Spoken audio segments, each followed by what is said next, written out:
ये कहानी के लेखक हैं सोनिया सैनी। रात के अंधेरे में कुछ गांव वाले दबे पांव किसी के घर में घुसते हैं। अंदर एक लड़की बैठी थी।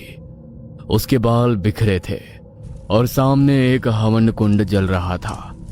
उसके पास एक तस्वीर भी थी जिसमें गांव के प्रधान का बेटा बहू थे। यह देखो, इसे रंगे हाथों पकड़ लिया है हमने। यह काला जादू करने वाली डायन है। इसने मेरे बेटे बहू को खा लिया है। और इसके काले जादू के चक्कर में हमारे कितने जानवरों की बलि चढ़ाई है इस डायन ने। अरे इसे मार डालो। इतना कहकर प्रधान दंदनाते हुए उस झोपड़ी में घुस जाता है और बाकी गांव वाले बाहर ही रह जाते हैं। प्रधान को घर के अंदर देख वो हवन कुंड में आहुति देना रोक देती है और कुछ मंत्र बुदबुदाने लगती है। तभी अचानक कमरे का दरवाजा बंद हो जाता है। बचाओ, मुझे यहाँ से बाहर निकालो। यह डायन मुझे मार डालेगी। बचाओ। अच्छा हुआ तो खुद ही चला आया। अब बस तू बचा है। तुझे मारकर मेरा बदला पूरा होगा। काली ने कुछ मंत्र पढ़े और तभी प्रधान के गले पर निशान पड़ने लगे, जैसे किसी ने उसका गला दबा रखा हो। वो हवन कुंड की तरफ खींचा चला आया। बाहर गांव वाले जोर जोर से दरवाजा पीट रहे थे।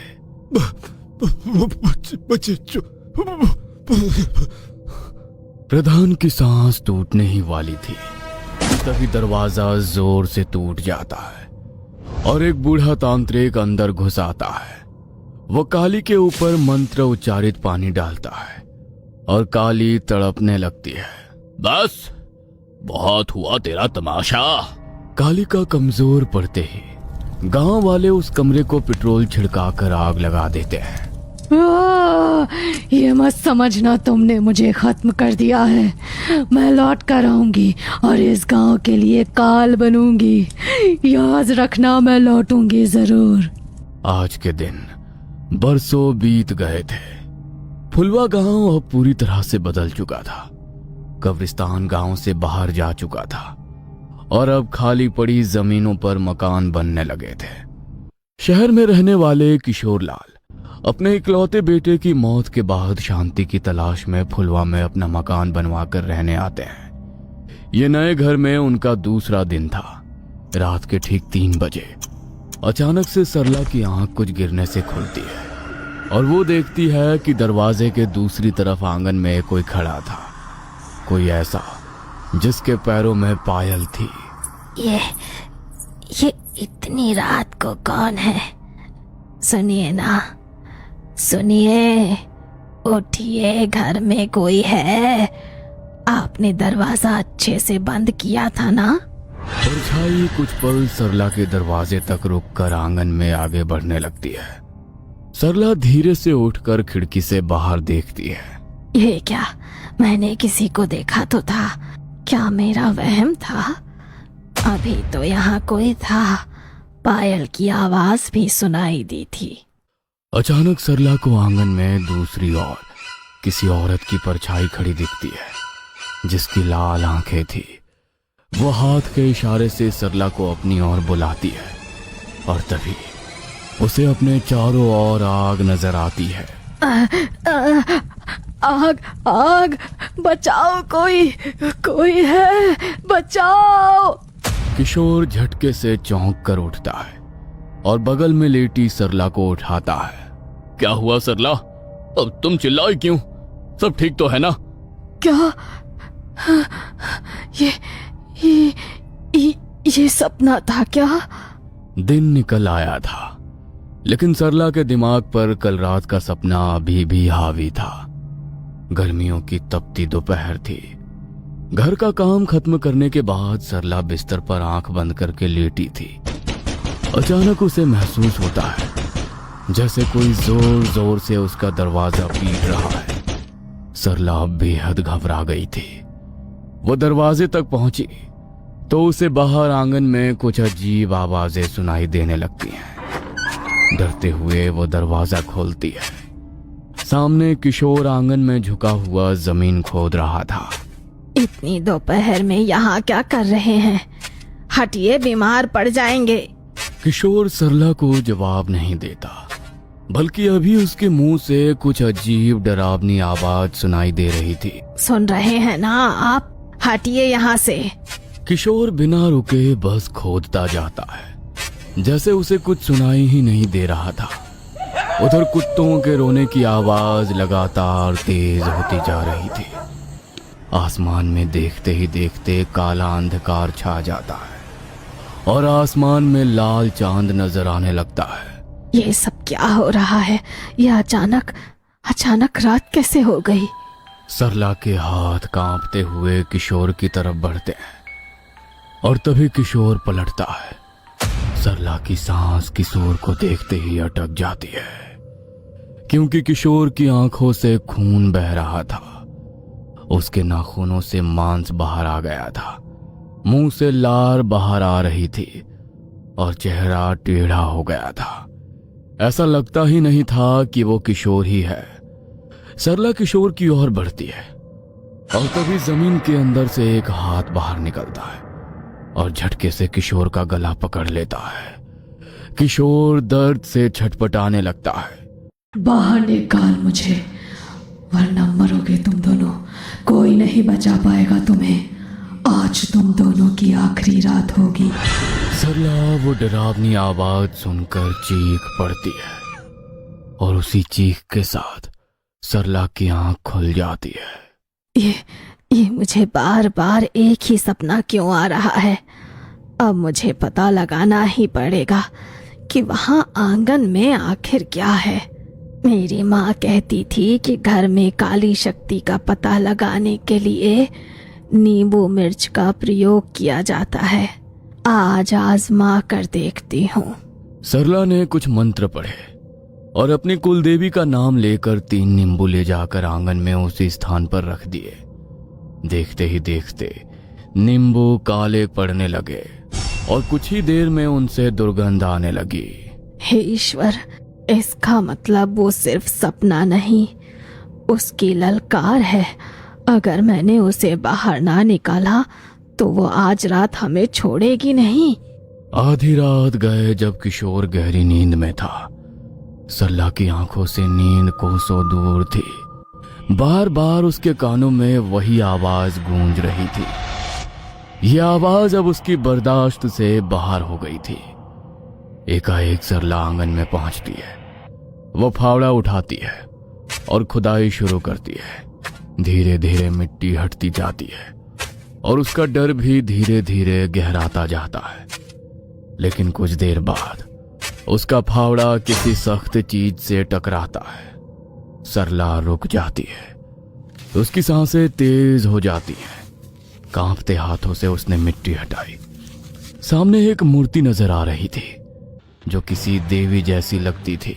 ये यहाँ कैसे आ सकती है? तो क्या वो देवी का आदेश था? मैंने कितना गलत समझा माँ। आप मेरे आंगन से अवतरित हुई, मैं धन्य हो गई। उसके हाथ अपने आप आगे बढ़ते हैं और जैसे ही वो मूर्ति को उठाती है, अचानक से आसमान में काले बादल छा जाते हैं। मूर्ति से धीरे धीरे काला धुआं निकलने लगता है और पल भर में उसके शरीर के अंदर समा जाता है। सरला चीखना तो चाहती है, लेकिन उसकी आवाज ही नहीं निकलती है। अचानक से उसकी आंखें लाल हो जाती हैं और चेहरे पर एक अजीब सी मुस्कान आ जाती है। कुछ ही पलों में सब कुछ शांत हो जाता है। आसमान फिर से सामान्य हो गया था। हवा भी रुक जाती है। सरला अपने कुबड़ को संभालते हुए खड़ी होती है और मूर्ति को लेकर घर के अंदर चली जाती है। अगले दिन। आज कुछ तुम ज्यादा ही चुप हो। कुछ हुआ है क्या? नहीं, मुझे क्या होगा? सरला धीरे से मूर्ति की तरफ देखती है। उसकी आंखों में हल्की लाल चमक थी। ये मूर्ति, ये कुछ अजीब नहीं है? किस देवी की है? किशोर मूर्ति की ओर हाथ बढ़ाता है, लेकिन सरला उसका हाथ झटक देती है। दूर रहो, खबरदार जो इसके पास भी आए। सरला, ये तुम्हें क्या हो रहा है? कुछ नहीं, बस तुम अपना काम करो। मुझे इस मूर्ति के साथ अजीब सी शांति मिल रही है, जैसे कुछ खोया हुआ मिल गया हो।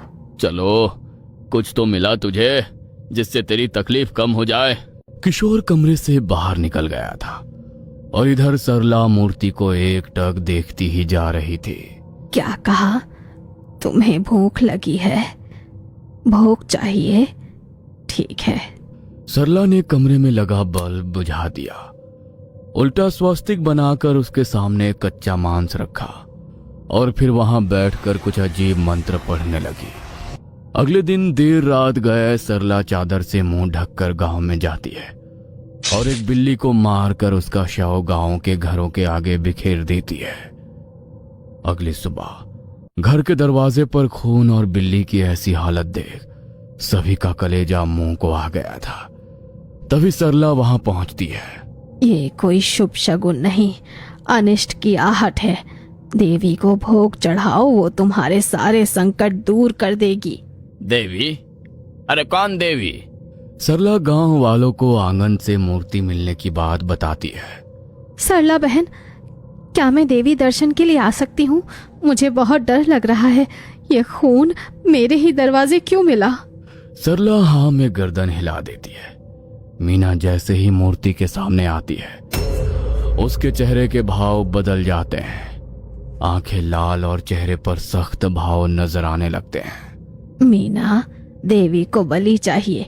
कल रात सरपंच के कुत्ते की बलि देवी को अर्पण करनी होगी। मीना हाँ में गर्दन हिलाकर वहां से बाहर निकल जाती है। अगली रात ठीक 12 बजे सरपंच के घर का खाना बनाने वाली मीना कुत्ते को लेकर सरला के घर पहुंच गई थी। कमरे में गहरा अंधेरा फैला हुआ था। मूर्ति के आगे एक दीपक जल रहा था। मीना ने मूर्ति के सामने अपना सर झुकाया और पास रखे चाकू से अपनी उंगली काटकर रक्त से मूर्ति का अभिषेक कर दिया। भोग तैयार है। मीना ने छुरा उठाया और कुत्ते का सर धड़ से अलग कर दिया। पूरे घर में शेरों की एक डरावनी चीख सुनाई पड़ी और सब शांत हो गया। ये कैसी आवाज थी? सरला कहाँ है? ये सब क्या चल रहा है? किशोर को स्टोर रूम से कुछ अजीब आवाजें सुनाई दे रही थी। वो स्टोर रूम का दरवाजा खोलकर अंदर जाता है तो वहां का नजारा देख उसकी सांस हलक में अटक जाती है। ये क्या हो रहा है मेरे घर में? तो क्या जो भी मौतें पिछले दिनों हुई वो सारी घटनाएं इसी मूर्ति के कारण हुई? आज मैं इसे उठाकर बाहर फेंक दूंगा। पागल हो गई हो तुम? किशोर की बात सुनकर सरला झटके से आगे बढ़ती है और किशोर का गला पकड़ लेती है। कमजोर मत समझना मुझे। उस मूर्ति को हाथ भी लगाया तो जमीन में जिंदा गाड़ दूंगी। सरला जो पिछले 10 सालों से कमर में कुबड़ निकलने से सीधा नहीं चल पाती थी, आज वो तन कर सीधी खड़ी हो गई थी और जाने कहां से इतनी ताकत आ गई थी उसके भीतर कि एक हाथ से उसने किशोर को उठाकर हवा में लटका दिया था। ये क्या हो गया था इसे? ये सरला थी ही नहीं। वो सरला को उठाकर बिस्तर पर लिटाता है और बिना समय गंवाए घर से बाहर निकलता है और भागते हुए पड़ोसी जुगनू के घर पहुंचता है। किशोर उसे पूरी बात बता देता है, जिसे जुगनू सुनकर सन्न रह जाता है।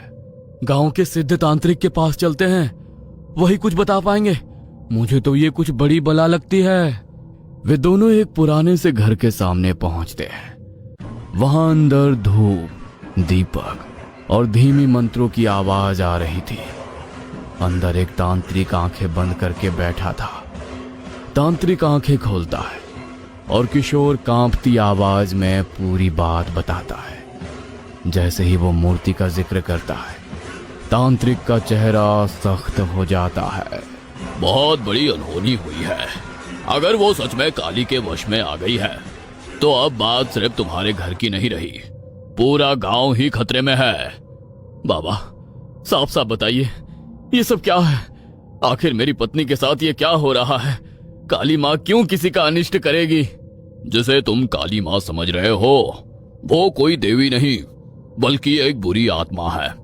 बहुत लंबी कहानी है, मेरे पिताजी को शायद अंदाजा था कि भविष्य में गांव पर यह खतरा आएगा, इसीलिए उन्होंने मुझे सब बता दिया था। कई साल पहले इसी गांव में एक लड़की रहती थी। वो गांव के प्रधान के बेटे से प्यार करती थी और प्रधान का बेटा भी उससे शादी का वादा कर चुका था। लेकिन प्रधान को जब यह पता चला, मानो बिजली आ गिरी उस पर। एक छोटी जात वाली गरीब लड़की को वो अपनी बहू बनाने को राजी ना हुआ। वक्त बीतता गया और एक दिन प्रधान के लड़के की शादी एक अमीर घराने की लड़की से हो गई। प्रधान का बेटा पिता के कहने से आगे बढ़ गया, लेकिन काली वो ना आगे बढ़ना चाहती थी ना पीछे लौटना। तुमने मेरे साथ धोखा किया है, मैं तुम्हें नहीं छोड़ूंगी। समाज, पिता, गांव, प्रतिष्ठा, यही सब प्यारा है ना तुझे? एक दिन ऐसा आएगा, कुछ नहीं बचेगा। बचेगा तो सिर्फ मेरा इंतकाम और मेरी नफरत। प्रधान के परिवार से बदला लेने के लिए वो काला जादू सीखने लगी थी। वो आधी रात को शमशान में साधना किया करती, अध जले शवों के मांस को नोचकर खाया करती और जंगल में ही अपनी झोपड़ी बनाकर अलग रहती। गांव में मानो मनहूसियत छाने लगी थी। कभी खड़ी फसलें बर्बाद हो जाती तो कभी एक साथ गांव के मवेशी मरे मिलते, कभी सूखा, कभी महामारी। गांव वाले जानते थे कि गांव को काली की बुरी नजर लग गई है, लेकिन उसके काले जादू से सभी घबराने लगे थे। प्रधान की नई नवेली बहू की मौत के बाद उसकी पत्नी की भी रहस्यमयी तरीके से मौत हो गई थी। प्रधान समझ गया था कि अगर अभी उसने कुछ नहीं किया तो ये सब खत्म हो जाएगा। प्रधान एक तांत्रिक के पास गया और उससे मदद मांगी। तांत्रिक के बताए अनुसार प्रधान गांव वालों को लेकर अमावस्या की रात शमशान पहुंचता है और उसे जलाकर खत्म कर देता है। प्रधान को लगा था ये कहानी वहीं खत्म हो गई, लेकिन अपने तंत्र के बल पर उसने खुद को बहुत ताकतवर बना दिया था। एक रात प्रधान का बेटा जोर जोर से चीखने लगता है। मुझे माफ कर दे काली, मैंने तुझे धोखा दिया। ठीक है, मैं खुद को सजा देने को तैयार हूँ। प्रधान का बेटा चीख चीख कर रो रहा था और सामने देखकर हाथ जोड़ जोड़ कर माफी मांग रहा था। होश में आ, अरे कोई नहीं है वहाँ। इससे पहले कि प्रधान कुछ कर पाता, उसका बेटा चाकू से अपने हाथों की नस काट लेता है और उसकी मौत हो जाती है। मरकर भी पीछा नहीं छोड़ रही है वो। अरे ना जाने ये सब कैसे रुकेगा। इसके बाद तांत्रिक एक उपाय बताता है जिसमें वो काली की राख से एक मूर्ति बनाता है और उसकी आत्मा को मंत्रों की शक्ति से मूर्ति में कैद कर देता है और उसे गांव के बाहर कब्रिस्तान के पास की जमीन में गाड़ देता है। मतलब हमने उसी जगह घर बना लिया और वो मूर्ति, हाँ वही है काली की मूर्ति। तीनों जल्दी जल्दी घर पहुंचते हैं। घर के अंदर अजीब सन्नाटा था और सरला बीच कमरे में बैठी थी।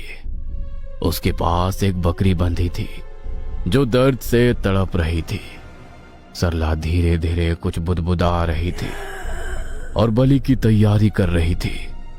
तांत्रिक धीरे से उसकी तरफ बढ़ता है। वहीं रुक जा। सरला धीरे धीरे आंखें खोलती है और इस बार उसकी आंखें पूरी तरह लाल थी। अचानक से हवा तेज हो जाती है और दरवाजे अपने आप बंद हो जाते हैं। ये देखकर तांत्रिक जोर जोर से मंत्र पढ़ने लगता है, लेकिन सरला पर कोई असर नहीं था और वो जोर जोर से हंसने लगती है। मुझे फिर से कैद करने आए हो। तेरे बाप ने भी मुझे एक बार कैद किया था, लेकिन इस बार मैं नहीं हारूंगी। वो हाथ उठाती है और तांत्रिक दूर जा गिरता है। किशोर तेज कदमों से सरला की तरफ बढ़ता है। सरला, खुद को संभालो, ये कोई बुरी शक्ति है। लेकिन अगले ही पल सरला फिर से उसका गला पकड़ लेती है। सरला किशोर को उठाकर दूर पटक देती है। उसका सर दीवार से टकराता है और उसकी मौत हो जाती है। तांत्रिक फिर से उठकर खड़ा होता है और मंत्र पढ़ने लगता है। अब यहाँ सिर्फ शैतान की पूजा होगी। कोई भगवान इस गांव को नहीं बचा सकता। तांत्रिक लगातार मंत्र पढ़ता जा रहा था। सरला उन मंत्रों के कारण अपने कानों पर हाथ रख लेती है। उसके कान और मुंह से खून बहने लगा था, लेकिन तांत्रिक अभी भी मंत्र पढ़ रहा था। बंद कर ये सब, बंद कर। अचानक काली की आत्मा सरला के शरीर से बाहर आ जाती है। सरला बेजान सी होकर दर्द में कराहने लगती है। काली अपनी पूरी ताकत से तांत्रिक के शरीर को किसी रबर की गुड़िया की तरह मरोड़ रही थी और वो अपनी जान की परवाह किए बगैर मंत्र पढ़ता जा रहा था। ये सब मेरे कारण शुरू हुआ था, मुझे ही खत्म करना होगा। सरला घिसटते हुए मूर्ति तक जाती है और मूर्ति को लेकर अग्निकुंड में कूद जाती है। भयंकर चीखों से पूरा घर गूंज उठता है और कुछ ही पलों में सब कुछ शांत हो जाता है।